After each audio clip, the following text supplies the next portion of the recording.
Boone County Judge Gary Oxenhandler sentenced Casey Lewis to life without the possibility of parole on Friday afternoon, 2 years to the day after prosecutors say he gunned down Brian Daniels inside Daniels' home.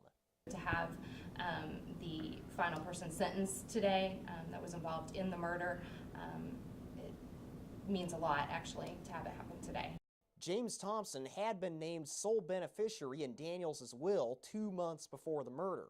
Prosecutors say Thompson hired Lewis to kill Daniels and provided a gun, a getaway car, and cash as payment.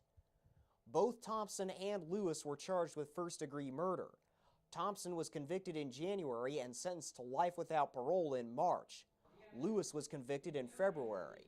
On Friday, Lewis's attorney argued the state had relied too heavily on testimony from Glenn Anderson, who had originally lied to police about Thompson's whereabouts on the night of the murder. But Oxenhandler dismissed his motion for a new trial. People talk about, will this bring closure? I think closure is a very difficult concept. Were they happy?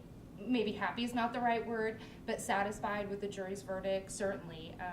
Will there ever ultimately be closure? That's hard to say when you lose a loved one in such the manner that they did. Closure is a hard concept. Murder for hire is a capital offense under Missouri law. Thompson and Lewis both could have faced the death penalty, but prosecutors chose not to pursue that option. Glenn Anderson and Christopher Hurt are both awaiting trial on charges of hindering the prosecution in the Daniels murder. Both men could face up to 7 years in prison. In Columbia, Garrett Bergquist, KRCG 13.